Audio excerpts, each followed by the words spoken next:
Good afternoon, good evening.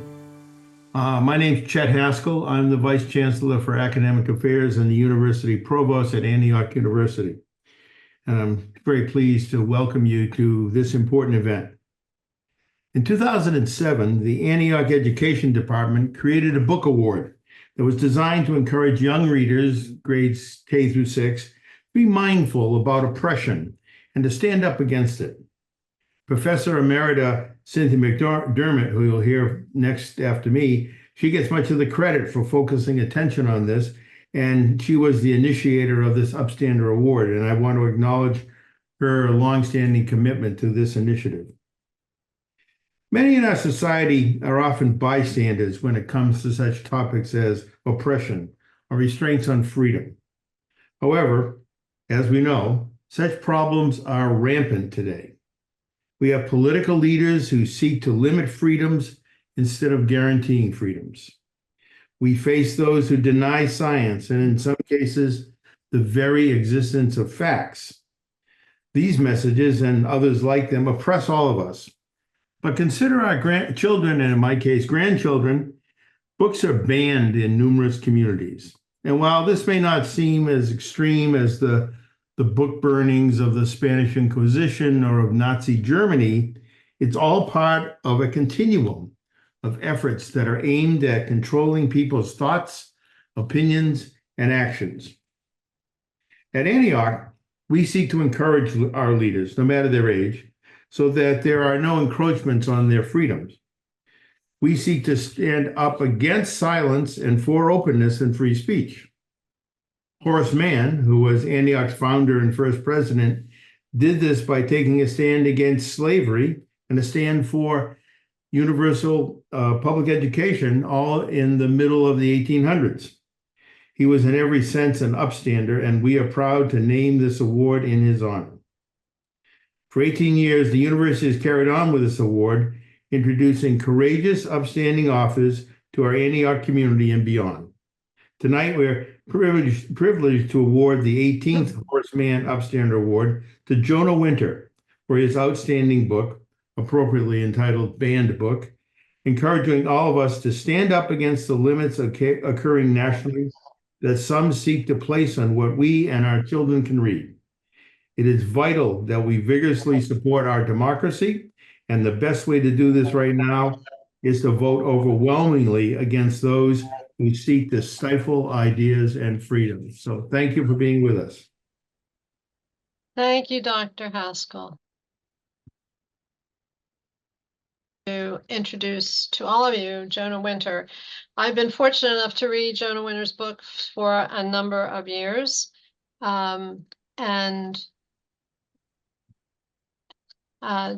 has accumulated in his long, illustrious career more than 50 books, and he has been a proud arguer for presenting difficult topics. And he will tell us tonight, I'm sure, about some of the things that have happened to him as a result of his courageous perspective. Jonah's going to do his presentation tonight. If you have questions for him, please put them in the chat, and we will be gathering those for him at the end of the presentation. Jonah, I'm pleased as punch to have you receive this award. Thanks for being here, and we look forward to what you have to say to us tonight. Thank you. Well, thanks so much, Cynthia, and thanks so much to the Horace Mann Upstanders Children's Book Award Committee for honoring both me and my book in such a way. It means a lot to me. And thanks for honoring the courageous publisher, Creative Editions, who took a chance on this unorthodox and provocative book that I don't think any other publisher would have taken a chance on. And thanks also for honoring the amazing illustrator, Gary Kelly, whose illustrations I think are nothing short of miraculous, considering the unorthodox nature of this book, which certainly must have been one of the more challenging books he ever illustrated. So if you're watching tonight, Gary, thank you so much. And thanks so much for everyone who's tuned in tonight for sharing an hour of your time with me. All right. To begin at the beginning, which is always a tasteful and appropriate place to begin, I'm going to read the beginning of banned book, and then after that launch into a sort of narrative that may not at first seem to have much to do with censorship, the topic at hand this evening, but ultimately will connect to it. So, banned book, just the beginning of it. Once upon a time, there was a book about some bleep, bleep, bleep called Banned Book. This content has been removed because it has been deemed inappropriate for children. And in this book, many of the words had been blacked out. Words like bleep, bleep, bleep, bleep, bleep, bleep, bleep, bleep, bleep. These words are not allowed. The words had been blacked out by people who believed the words were dangerous. Bleep, bleep, bleep, bleep, bleep, bleep, bleep, bleep, bleep, bleep, bleep, bleep, bleep, bleep, bleep. This content has been removed for various reasons. The people who had blacked out the words had great power over books. They were called censors. Bleep, bleep, bleep, bleep, bleep, bleep, bleep, bleep, bleep, bleep. This content has not yet been approved.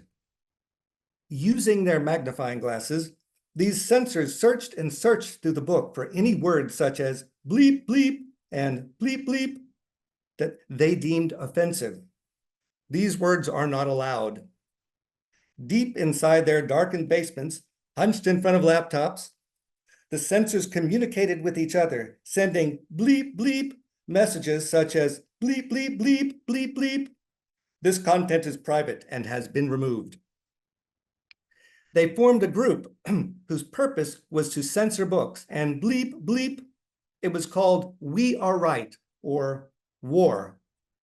This content is problematic and has been removed. Not content to simply black out words, the warriors, as they were called, decided to have this little book, bleep, bleep, removed from the local school. This content is no longer available. They showed up at the school board meeting and demanded that this bleep book be removed from the library. They were very angry and acted like bleep. This content has been removed for various reasons. They bleep and shouted. They claimed that the book was harmful for children and that it would cause kids to grow horns and or melt into bleep, bleep, bleep, or become bleep, bleep. This content has been deemed dangerous to young minds and has been removed. The school librarian defended the book, saying that children had a right to decide for themselves whether or not to read bleep, bleep. This content has been removed. Her wishes were ignored. The school board, who decides such matters, were scared of the warriors, who threatened to bleep, bleep, bleep. This content is private information and may not be included. After the librarian was silenced, bleep, bleep, bleep, there was no one left to defend this bleep, bleep book from the warriors. The factuality of this content is disputed, and the book was simply whisked away, thrown in the trash. This is called banning a book, and also called censorship. This content is awaiting possible removal. The word censorship is problematic. Deselection is the preferred term.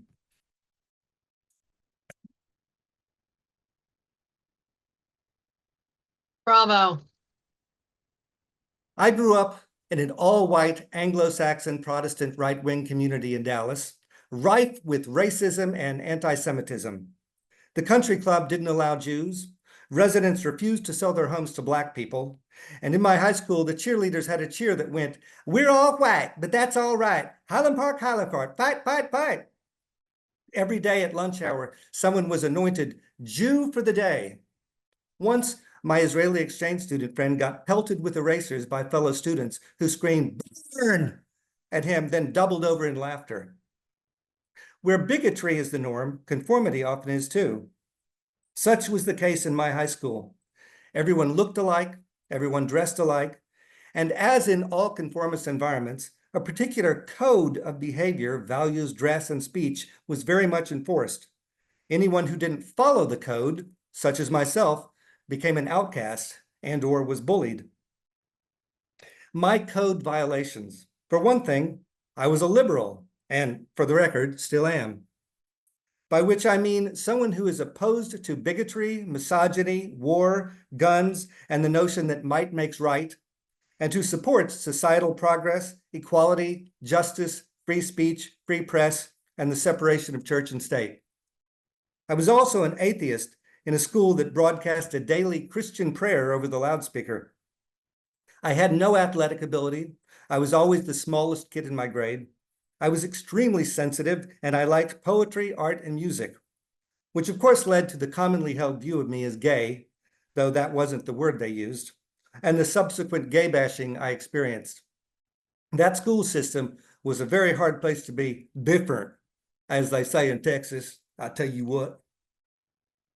As early as first grade, my teacher threatened to make me stand in the corner for wearing a Humphrey button.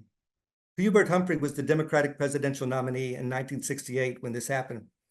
On another occasion, she threatened to bar me from entering the classroom for wearing a peace button. On yet another occasion, she threatened to bring scissors to class to cut my hair, which by her right-wing standards was too long.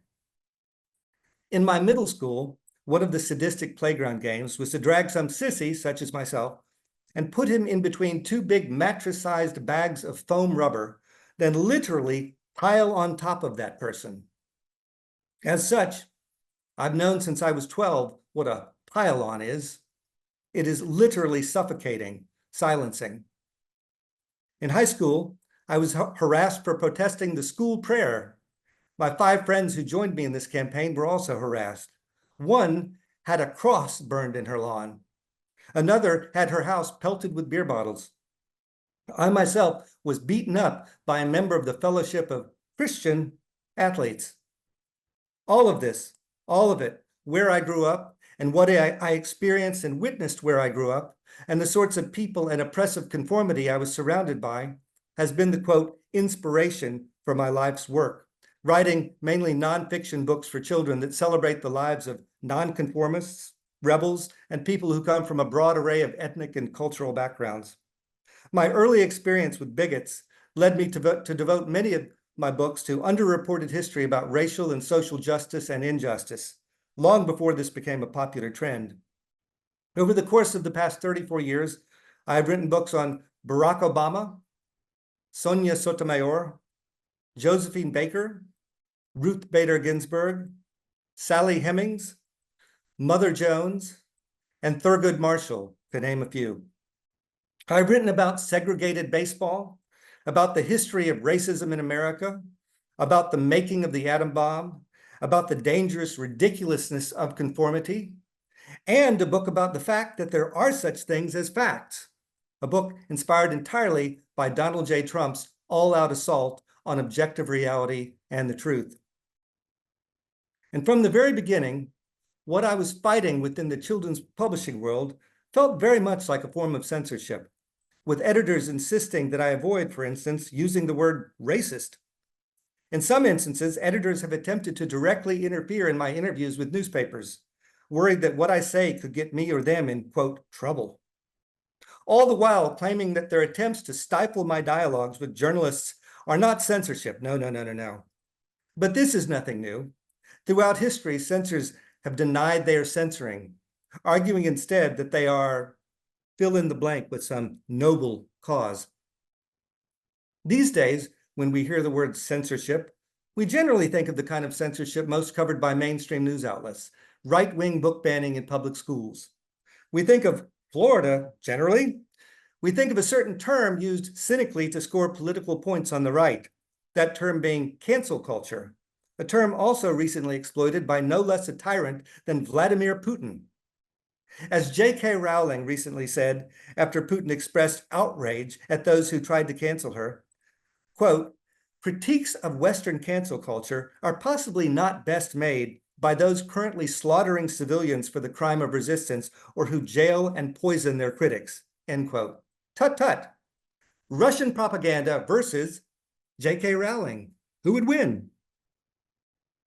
When we think of censorship these days, we think of the term parental rights, i.e. the rights of right-wing parents. Just look at them right there, woohoo, to pressure public schools to ban certain books that promote ideas and facts that those on the right find offensive politically, culturally, morally, such as books about homosexuality and transgender people, books about America's racist history, books about Muslim culture, books about the Holocaust, books perceived as promoting a liberal agenda. The list is expanding at breathtaking speed. I myself have been the target of right-wing book banning. In 2016, on a book tour for my book, Hillary, I was told by 2 schools in Miami, when I arrived at their doors, that I was not to read that book, even though they knew months in advance that I was on a book tour for that book. A few years later, another book of mine wound up on a banned books list in York County, Pennsylvania, my current home state, in a school district where the students protested the censorship and won. The book was Sonia Sotomayor, A Judge Grows in the Bronx. Not sure what the people banning this book were offended by. The fact she's a liberal? The fact she's a New Yorker? The fact she's an unapologetic Yankees fan? Well, could be. Or geez, I don't know. Might it have something to do with the fact that she's an empowered Puerto Rican woman?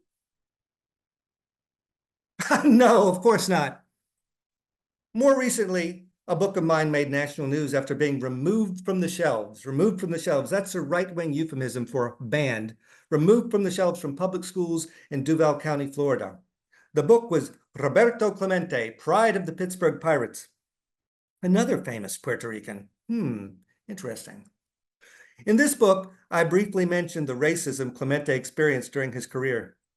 I can only assume that this is why the book was pulled from the shelves as part of Governor Ron DeSantis's infamous Stop Woke Act, by which, among other things, books which even mention racism are not allowed in Florida public schools.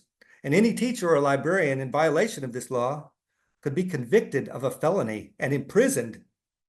A terrifying development, to say the least, for anyone opposed to censorship and in favor of, say, democracy. My mother, illustrator and author Jonah Winter, has had 2 of her books banned, both because they dealt with Muslim subject matter. One of them, Nazreen's Secret School, made it to number 9 on the banned books list, and that includes adult books. Most children's book authors would consider this a badge of honor. Basically, arrival on the top 10 banned books list is kind of a free publicity. It does not hurt sales.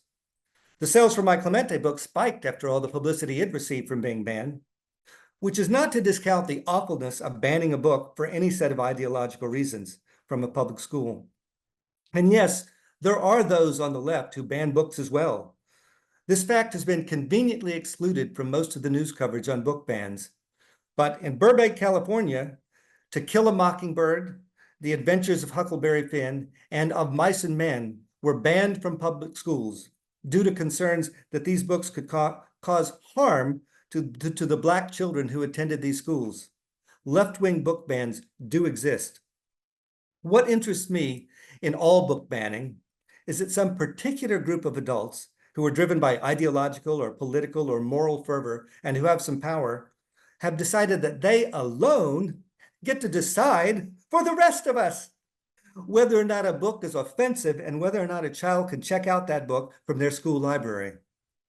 But, and this is a big but, significantly, books banned by schools for whatever reasons are still available in public libraries, in bookstores, online. Book banning, as we understand it here in America, does not deny a book's right to exist.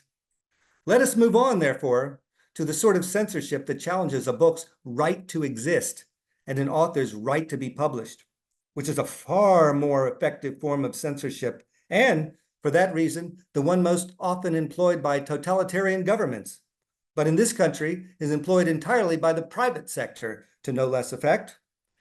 We've been down this road before in America, back in the 1940s and 50s, when the Hollywood movie companies created their infamous blacklist, barring those suspected of communist activities from working in the industries. This was not censorship by the government, not censorship by the government, but by the private sector. Now, Instead of the Hollywood movie companies, it's the New York publishing companies doing the censoring, pressured and assisted by extremely organized social media activists armed with the power to inflict serious financial and reputational damage to the company's or author's brand. To be sure, these new private sector censors don't send problematic authors to Siberia or whatever might be the equivalent in this country. I don't know, North Dakota? Authors not promoting the correct set of beliefs are not jailed or executed in America. And of course they're not, because the censors are not employed by the government. And even if they were, we still have this little thing here in America called the First Amendment. But certain offending American authors are silenced and punished by groups of people who do have power, even if they're not employed by the government. And let's be clear here, critiquing a book is not the same as demanding, as a mob, that the book be withdrawn from publication, a demand often made successfully in our current world. Critiquing a book is an exercise of our freedom of speech, as is writing or publishing a book that might offend some people. Through the years, I've seen books of mine totally trashed by book reviewers. In, for instance, the New York Times. It's not fun, but it totally goes with the territory, and I totally accept it as such. Negative book reviews don't ruin careers. They just make for a really bad day, or, sometimes week.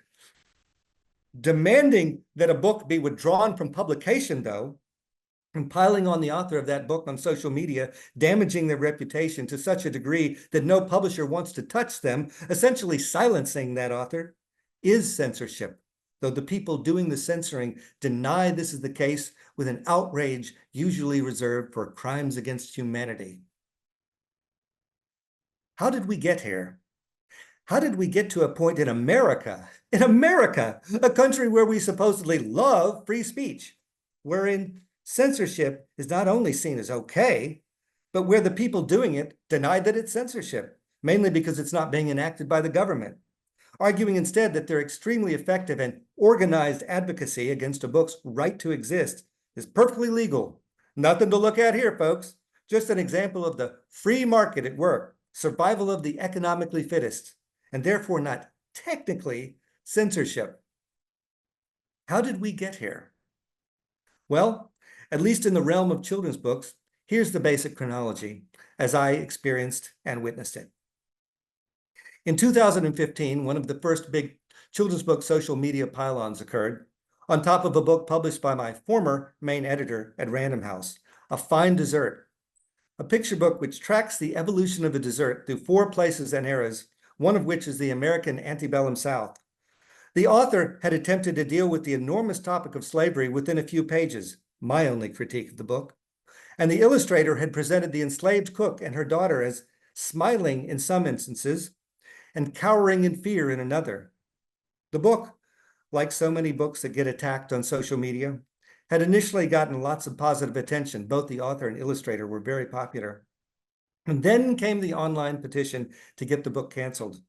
The author freaked out and offered a profuse online apology, as well as a promise to give her entire advance, the money she was paid for this book, as a kind of slavery reparation to a social justice website run mainly by people who are not Black, including many white people. Not sure how this constitutes a reparation. Her apology and undeniably odd gesture were met with sneers and jeers by the censors. She did not help her cause or the books by apologizing. The illustrator, however, defended the book, and 1 year later won the Caldecott for another book. Rule number 1, never apologize for your book. To the editor's credit, the book was not canceled. She did not cave to social media pressure. But the editor did call me in a panic in the midst of this firestorm, roughly 1 year before my book with her on the Hemmings family was going to be published. She was very nervous about the fact that I, a white author, was tackling the topic of slavery, and I believe she was on the verge of canceling my book. I reminded her that my book did the opposite of sugarcoating the topic of slavery, but this did not calm her. She had had her feet held to the fire as an editor. People had said vicious things about her, and she wanted no more of that. Rather than cancel my book, though, she said I needed to find a Black person to write a blurb for the back. I then countered that that in itself would have vaguely racist implications by implying that a stamp of approval from one Black person would represent the entire Black population. But she was adamant. So I asked my friend Vivian Hewitt, who was 95 at the time and had led an amazing life as a legendary librarian and art collector, if she would write something, and she did. And the book did get published and later got chosen as a New York Times Book Review editor's choice. The Times said, quote, "Readers averse to smiling countenances in books about the enslaved will have nothing to fear in my name as James Madison Hemings. In fact, they will be hard-pressed to find a single one." But not long after the anxious phone call from the editor of that book, I got a phone call from another editor of mine at Macmillan. His call came the morning of January 20th, 2016 at 8:56 a.m. Bad sign. He informed me of a bomb that had just detonated in the children's book world. A book edited by no less a figure than Andrea Pinckney, arguably the most important Black children's book editor and author in America, had just been canceled by Scholastic, only 2 weeks after its publication date. It was called A Birthday Cake for George Washington. The author, Raman Ganeshram, and illustrator, Vanessa Brantley Newman, are both women of color. The problem? The book featured images of smiling enslaved people. Pinckney had written an eloquent defense of the book, speaking to the broad spectrum of experience that encompasses the topic of slavery. She said that to say that lives of enslaved people were totally without joy or pride would be to paint with too broad a brush, or something to that effect. I'm paraphrasing because her statement was taken down once the book was canceled by Dick Robinson, the elderly white CEO of Scholastic, in response to the social media storm and demands for the book's cancellation that led to this unprecedented move. If you ask me what I think of this book, I can't tell you, because I, like most people, was never allowed to see it or come to my own conclusion. The judgment on its merit and decision that it did not deserve to exist was made by a mob of outrage activists in collusion with a powerful old white man. My editor spoke of the, quote, chilling effect this could possibly have on the publishing industry. What books get published, what books get canceled.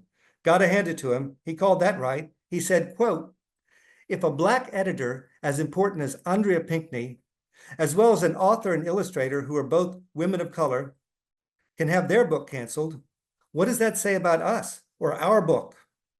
By a white author, edited by a white editor, about a white slave owner." I had a book under contract with him about slavery, which, he said with a nervous chuckle, is not being canceled, ... yet.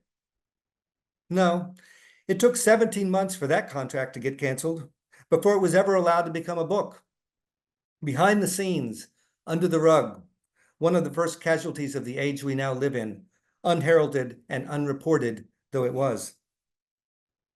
After the cancellation of A Birthday Cake for George Washington in early 2016, children's book cancellations became a more and more common event, especially with YA novels. The social media activists saw that they had power and they wielded it, piling on book after book with charges of offensiveness and demands for cancellation.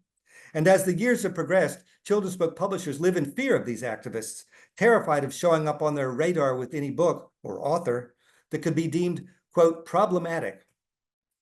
And what does, quote, problematic mean in this context?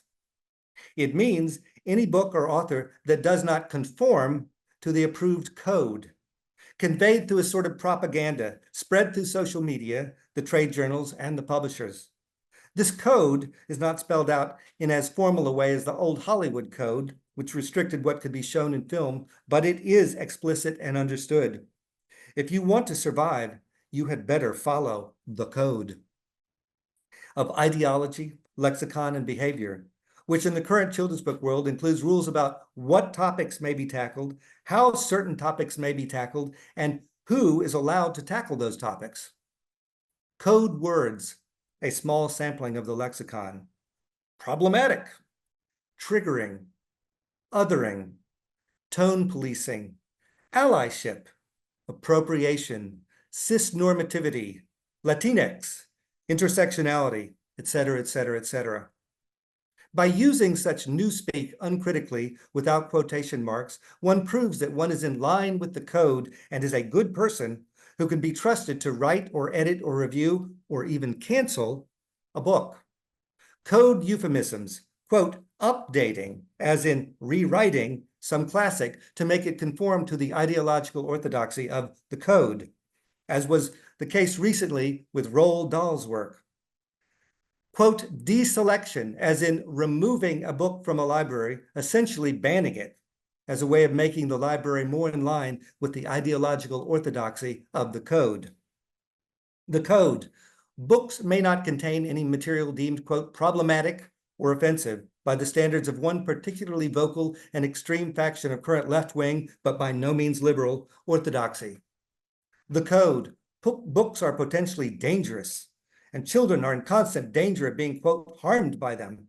And so we must examine them all for potentially dangerous material and prevent all books deemed, quote, harmful from ever getting into children's hands. If that sounds remarkably similar to the right-wing censor's mission statement, it's because it is. Those on both extreme sides of the political spectrum are using children as political pawns in their war with each other, in their war for power. The noble cause both claim is protecting children from books. Children do not need to be protected from books. They need to be protected from guns, bombs, poverty, disease, social media, automotive vehicles, environmental disaster. Children need to be protected from censorship, from being deprived of the right to make up their own minds about a book. Books don't hurt people, censorship does. Censorship serves one purpose for the grown-ups who practice it, to promote the code of whatever ideological tribe they belong to. In all oppressive conformist environments, the code is created by those in power. In my Dallas high school during the 1970s, that meant the right-wing WASPs whose conformity one rebelled against at the peril of becoming an outcast, getting bullied. In Russia, it means the government whose oppression one rebels against at the peril of being jailed or killed. In the children's book world, it means the social media activists whose code one rebels against at the peril of being silenced, shut down, something I have experienced.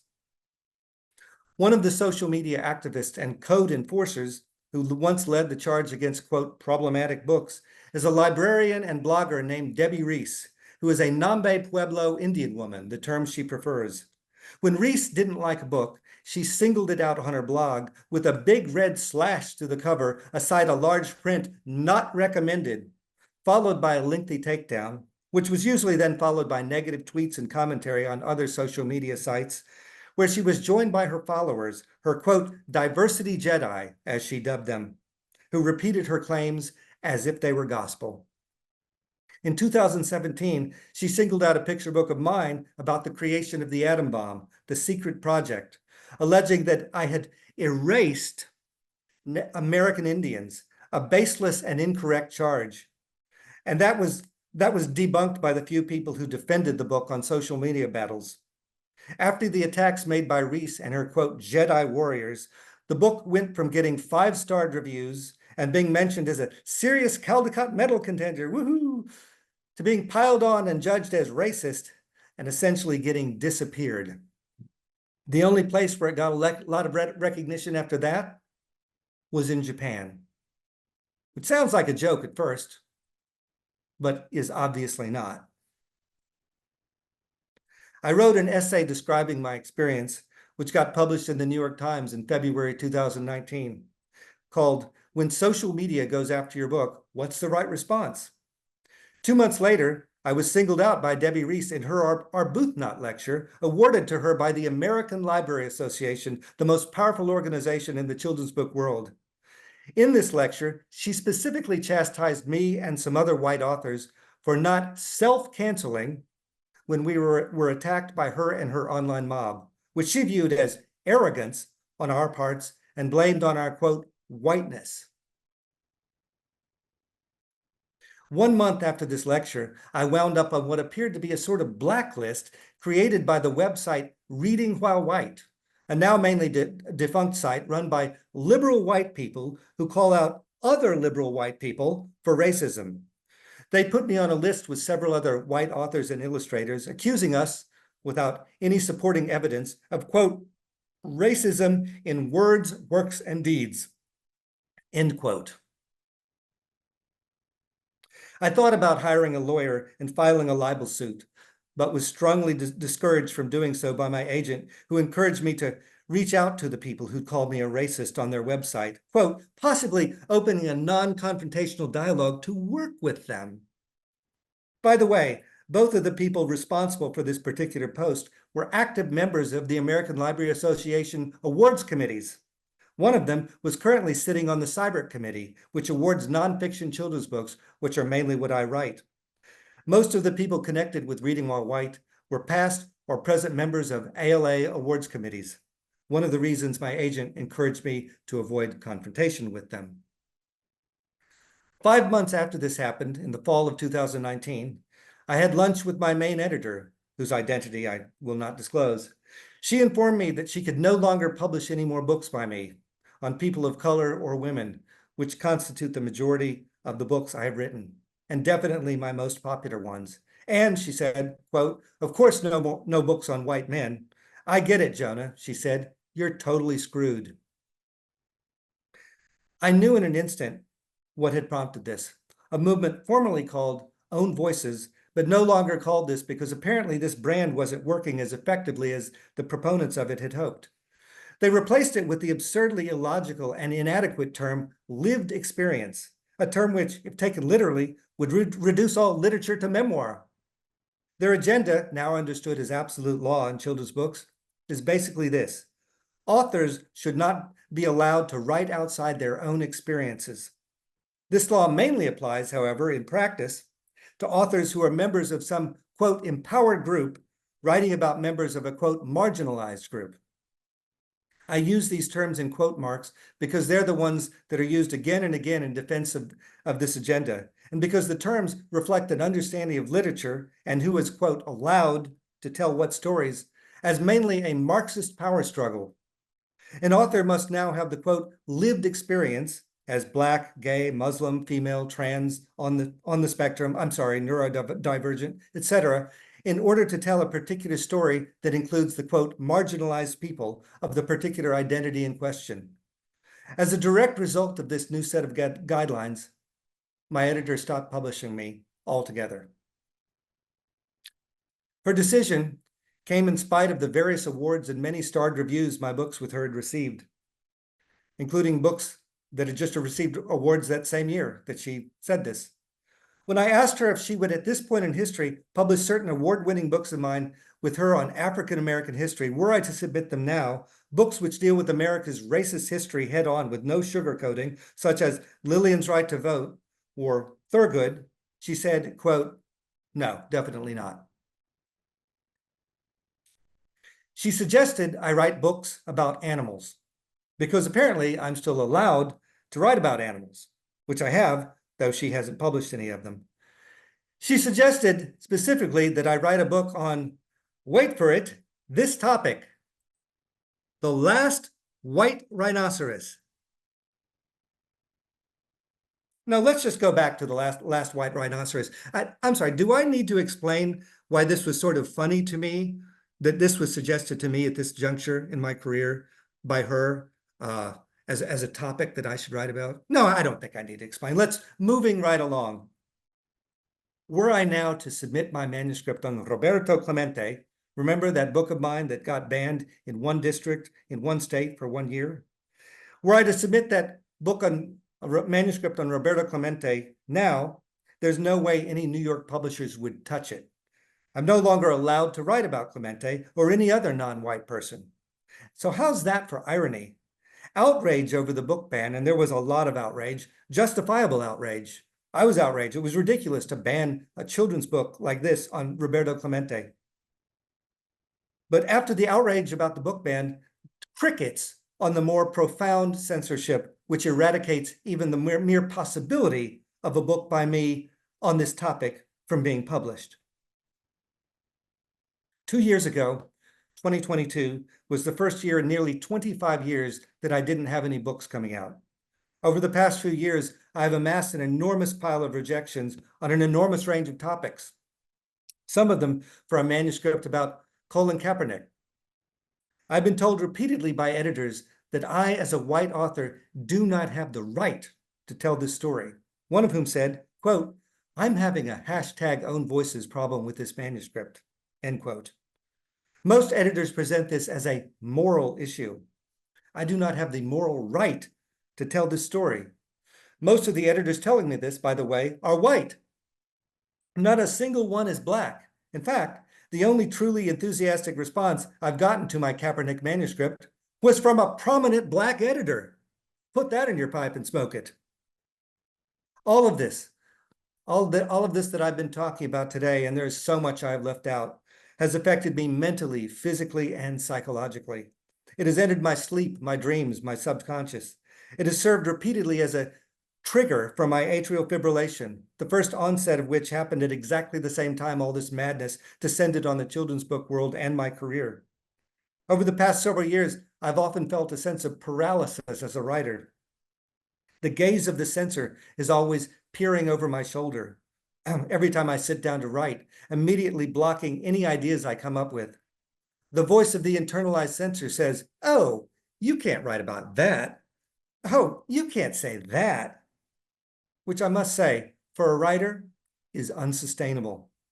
In order to write, you have to feel that you have the freedom to write anything. When the voices of the ideologues and censors occupy your mental space, there is no room for you, for imagination, or for the truth, your own personal truth.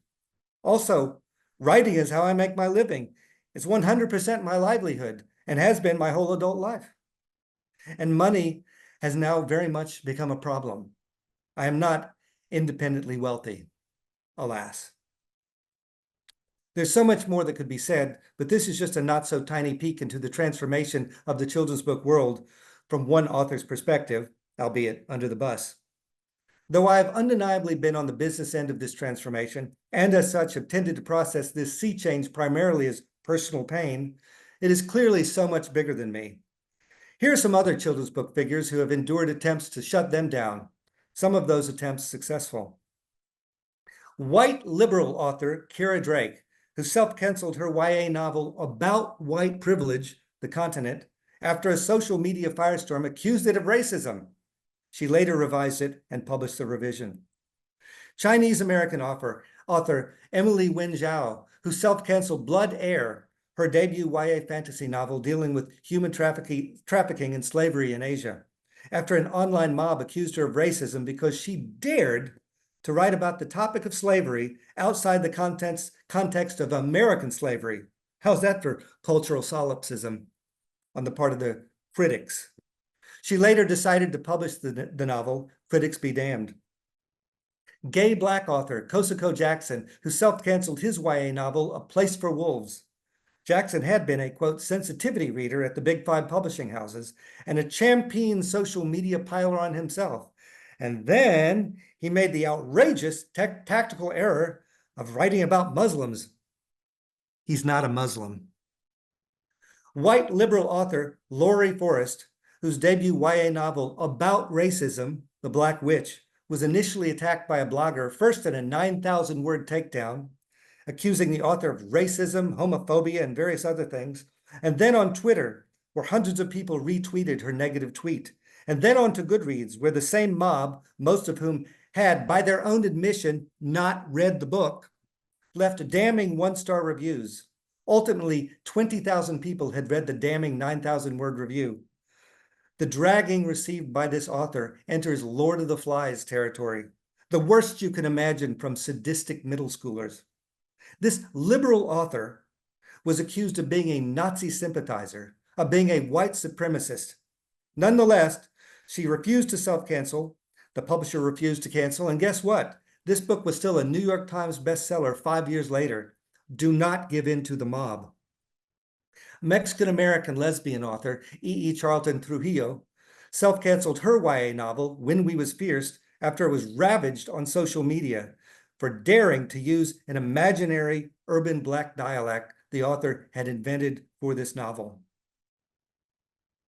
April Powers, who is not an author, but is the Black Jewish woman who had been in charge of diversity and inclusion at the Society of Children's Book Writers and Illustrators, but then was mercilessly attacked on social media, attacks that included death threats, all because she had the audacity to post a story about anti-Semitism without also mentioning anti-Muslim prejudice.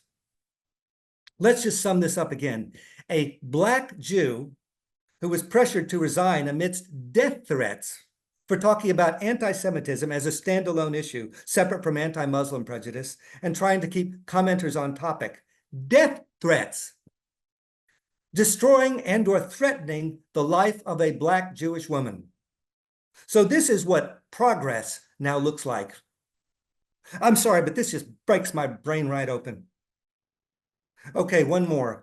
Liberal Jewish author Nora Baskin, who in 2018 gave a TED Talk entitled, quote, "Artists Mustn't Fear the Social Media Call-Out Culture," and was promptly destroyed by an online mob, by the same social media call-out culture she was encouraging fellow artists not to fear. As we see here, if you dare to criticize social media call-out culture, there's a very good chance you will be declared a racist or a homophobe or some other thing that you clearly are not. There's a very good chance that you will be piled on and silenced, cut loose by your publishers, all of whom strongly and explicitly discourage their authors from engaging with the online activists. And the threat of losing their livelihoods discourages many people from speaking out. I know many people, authors, illustrators, editors, book designers, who find this censorship just as reprehensible as I do, but are not about to speak out, for fear of being attacked and piled on, for fear of losing their careers, their livelihoods. As the novelist Walter Mosley pointed out with great eloquence in a New York Times essay about intellectual freedom in 2019, as he said, quote, "The worst thing you can do to citizens of a democratic nation is to silence them. And the easiest way to silence a woman or a man is to threaten his or her livelihood," end quote. This threat is, of course, the main motivation for self-censorship by an author or a critic. If you are not free to speak according to your own lexicon and own ideas without being punished, without the threat of having your book canceled or your career ruined or your livelihood taken away, without being set upon by an angry mob, then you are not free to speak. And let's be clear here. These canceled authors I mentioned are, without exception, liberals. More than half of them are people of color. A couple of them are gay. We're not talking about canceling Mike Pence or Josh Hawley here, though I absolutely do not support canceling either one. We're talking about canceling the books and careers of liberals and people of color, people whose lifestyles, ethnicity, and politics are hated and or ridiculed by the far right. And most of these cancellations were happening during the presidency of Donald J. Trump, at the same time that neo-Nazis were marching through the streets of Charlottesville, chanting, "Jews will not replace us," at the same time that hate crimes against people of color, gay and transgender people, and Jews were spiking all around America, at the same time white cops were continuing to murder innocent Black people, and our climate disaster was increasing astronomically due to corporate greed. And yet, these liberal authors and gay authors and authors of color were viewed as the enemy and taken down by the, quote, progressive activists. Rome was burning, and as Rome burned, this fiddling around was taking place in the rarefied world of children's books, keeping the world safe from Chinese debut novelists, gay Black novelists, Black Jewish women in charge of diversity, and random, obscure, lifelong liberals such as myself. As of right now, in 2024, most of the damage to authors and books has already been done. Certain censorial practices, e.g. lived experience, are now codified. The quote, "the conformist ideological code is enforced in terms of who is allowed to write about what ideological tropes are acceptable, what lexicon is acceptable, with no more drama, no more blowback, and very few cancellations. Cancellations are no longer necessary because the publishers have now learned from the errors of their former ways, and they're not about to repeat those errors. The quote, problematic authors have either been permanently sidelined and silenced, or else have made groveling public apologies, allowing them re-entry into the icy embrace of the careerist and ruthless Soviet. So much of what's gone down in the publishing world over the past several years can be explained by what happened in Salem, Massachusetts in 1692. What motivated those children and adults to point the finger at innocent people, accusing them of things they were not guilty of, sending them to the gallows, destroying them? Was it self-preservation? Was it petty grudges and power struggles? Was it the sadistic thrill of knowing they had the power to destroy another person? Was it a deluded and nearly psychotic sense of puritanical self-righteousness, a belief that one is fighting the good fight against evil, against the devil? Was it the intoxicating power of groupthink and conformity? Was it the 1692 version of George Orwell's 2 Minutes Hate? Was it that primal human need to demonize those who won't bow down and admit guilt? Was it all of the above? I'd like to conclude my presentation with a reading of my most recent book, It Happened in Salem, which I see as a kind of companion book to Banned Book, in ways that will no doubt be obvious to anyone who's heard me talk about censorship, which all of you just now have.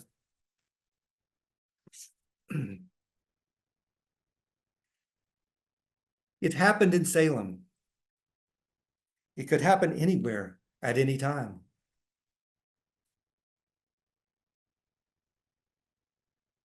You know what I'm talking about. You start whispering things about a person, hurtful things you know will get that person in trouble, untrue things you may have convinced yourself are actually true. And you don't do it by yourself. You do it in the safety of a group. You get together and point your fingers at some unlucky soul, fully convinced that they must deserve it, happy that you're not on the receiving end. In fact, the main reason you do it is that so that you yourself will feel safe inside the group of finger pointers. If you're one of the finger pointers, you won't get those fingers pointed at you, or so you think.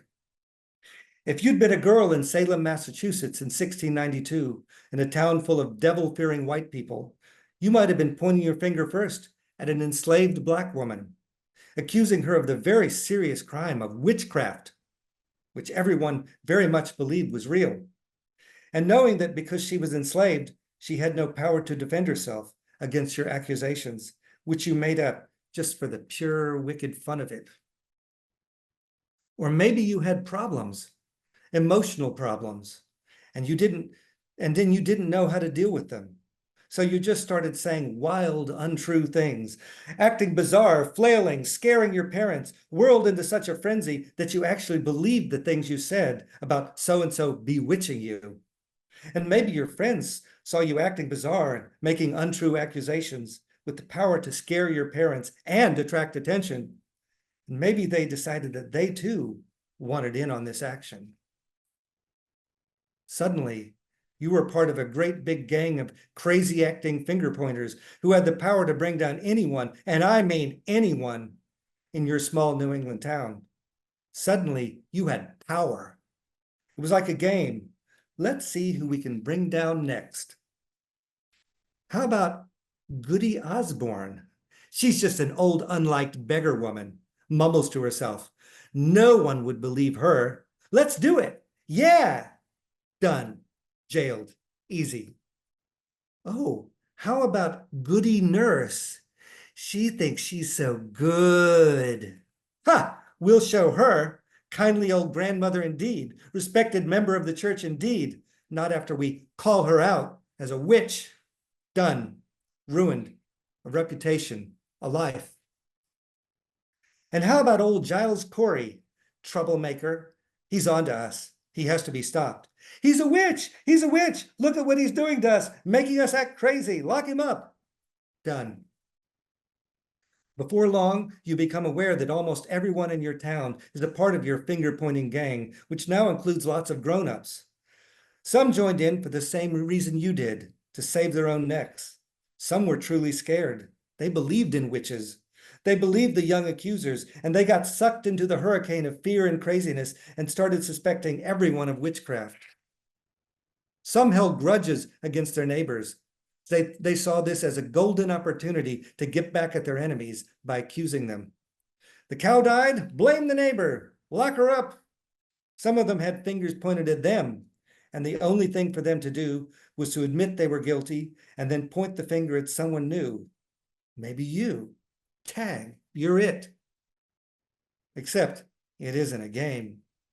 Up there before the judge, you stand accused, looking out upon your neighbors and former friends with their thin grins and their big round eyes. What will you do? If you defend yourself, they will start shrieking, just as you once did, writhing and screaming at the top of their lungs that you are bewitching them. If you want to save your neck, you admit you're guilty.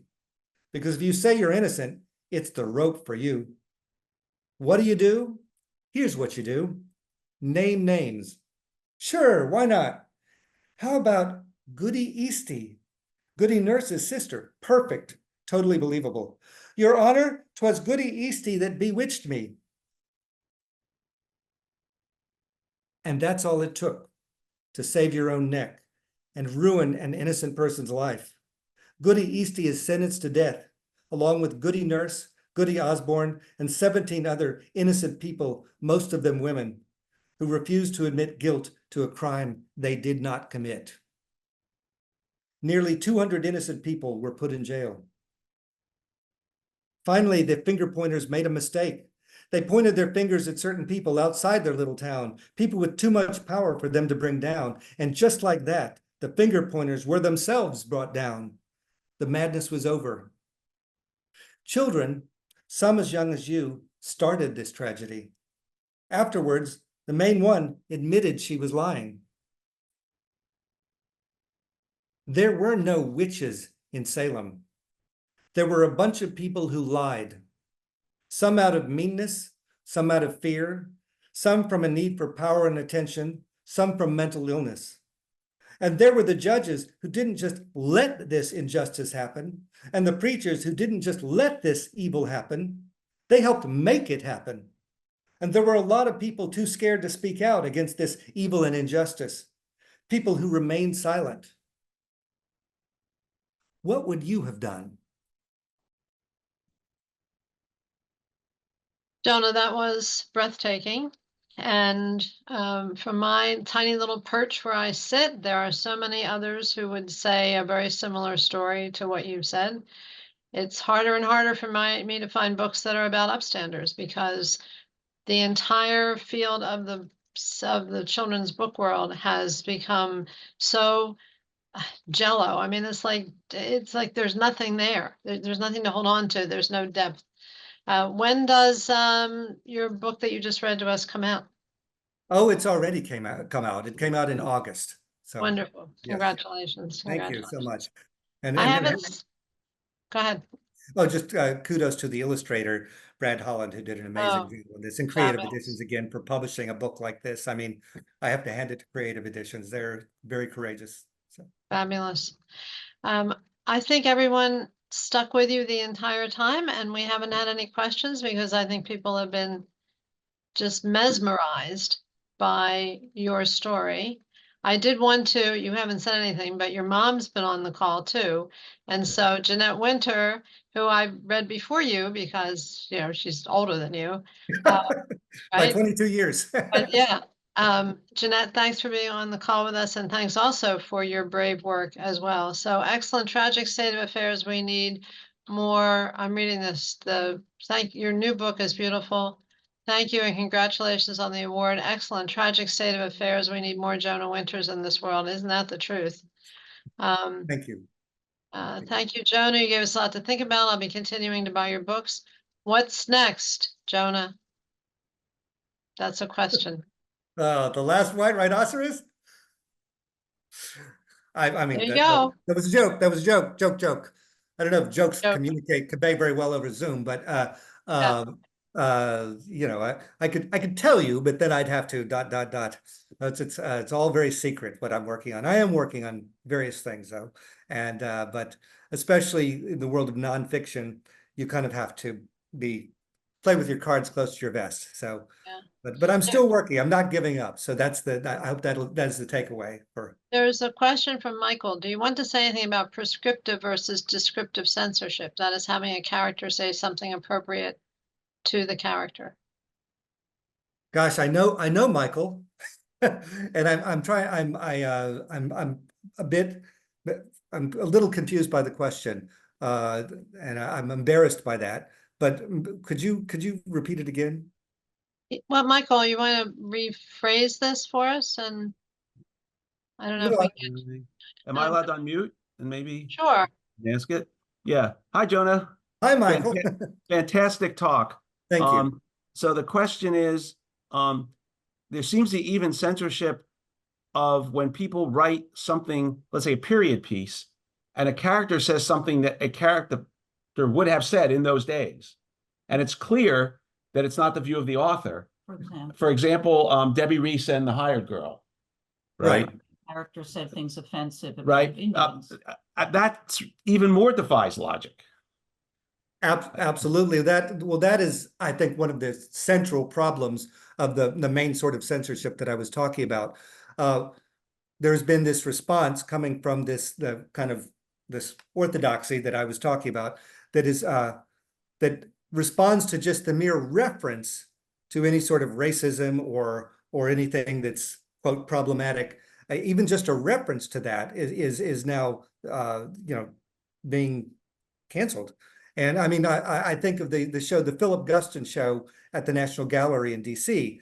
There were paintings that had pictures of Ku Klux Klan members. Well, he was a lifelong liberal, and he put those in his paintings as a form of social commentary. But that seemingly was lost on the people who shut down his show, or else they just didn't care. Because there's this idea that just the very image itself is going to, quote, trigger people, and therefore we can't even have a reference to something. So we can't even have a character in a book, as you were just saying, who is voicing something that is unpleasant or triggering to certain readers. And then, so what kind of literature does that leave us with? If we have just books with the all-star Jesus Christ or something? I mean, I don't know. I'm not a positive development at all. No. Yeah. Someone said your talk was powerful, Jonah, a lot to think about. I remember being on a panel years ago with Jane Yolen and a few other folks, Taylor. It was the early days of even talking about censorship. I was just beginning long before this craziness we have right now. And Jane Yolen said something that you talked about, and that is what she calls gray censorship.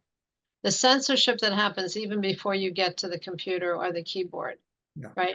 That becomes a much more powerful thing that's happening right now for authors and illustrators, that you can't even sit down and write what you want to write because your brain isn't free to do that because of this oppression that's happening. This is an enormous problem. Yeah. Yeah, it is. And it speaks very much to, I mean, Lorianne has been working hard to have Antioch talk about democracy. I have as my work as well. This is to the essence of free speech, to First Amendment rights, to who's in charge of making these decisions. And if we don't know about it, then, we're in worse shape. Because how many people on this call have any idea? I mean, I have author friends who are hardly writing because they won't be published. Yeah. They've been given the code and they can't write to the code because they don't fit the code. And I know authors and illustrators who feel the same way, they look at the situation right now and just think, well, what's the point? Yeah. What's the point? Like, It just seems like it would be an academic exercise to go through with writing something that in advance is not going to fit the code. Exactly. Today's world. So the message for all of us, particularly here at this radical little institution of Antioch, is to stay abreast of what's going on, support our authors and illustrators who are trying very desperately to speak the truth to power, and to make sure that we get into the hands of children the kinds of books that are helpful for them to understand that there are multiple points of view in the world, that their lives should not be limited based on somebody in New York who says, no, no, no. My experience these days with some of these editors is that they're like 25 and 30, that themselves don't have a very broad range of literary experience and are making these decisions based on what? I mean, the point you made. What happens when we start cleaning up Huck Finn and, let's just take an eraser and erase everything. Absolutely. And by the way, children's book sales have been down for a few years, which Right. happened to be direct, in line, running on a parallel railroad track is what's been going on. And yeah, it's there's a lot more that could be said on this topic, but Exactly. And SCBWI, well, let's not even go there. Jonah, congratulations. Thank you, thank you, thank you for making us smarter, but more importantly, thank you for the words you put on paper and fight to have those words out there for us to read. well, I thank you so appreciate much. it more than I can tell you. Well, thank you so much for, again, honoring me in this way. This is a really big deal for me, coming at the time that it does, a huge thing. And I really do appreciate it.